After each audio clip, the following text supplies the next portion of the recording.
Kaya importante yung clarity kung sino yung gusto mo talagang pagservisyohan. Kasi doon magsisimula yun eh.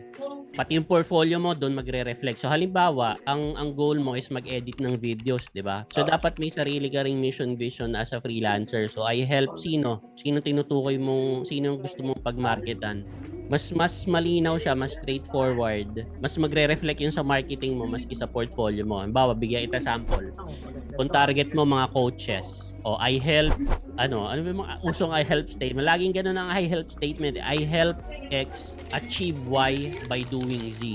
Laging ganun ang I help statement. So I help financial coaches achieve more engagement no by editing their short form content. So parang ganun yung sistema. So okay, so ang target market ko pala is mga financial coaches. Tapos yun, so yun nga no. So kung financial coaches, ano dapat laman nitong ano mo, portfolio mo? Ibig sabihin dapat mga shorts ng financial coaches and yung alisin mo na yung picture mo kasi hindi naman siya biodata. Yung about sa'yo, kahit hindi na mag-focus dyan kasi kung ako kliyente, gusto ko makita yung gawa mo. Huwag tayo magkwentuhan. Hindi ko kailangan ng ano mo, buhay mo, parang ganon. Ang kailangan ko malaman, kaya mo ba i-deliver yung pinapangako mong serbisyo? And yun nga, sa portfolio mo, medyo hindi ka graphics designer kasi ang gulo mong mag-design. And yun sa editor, hindi ko na siya i-play kasi hindi na ako aabot doon. Ako si client kunwari, di ba? Nakita ko pa lang sa ibabaw pa lang, magbabounce na ako. So, hiwalay mo yung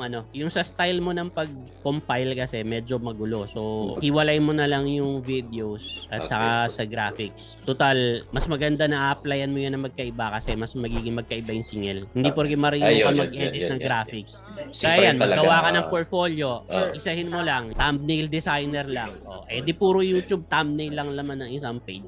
Hindi ka pa aabusuin ng kliyente. Ikaw na nga rin gumawa ng thumbnail ng video natin. Talo ka, 'di ba? So ganun na lang yung try mong gawin.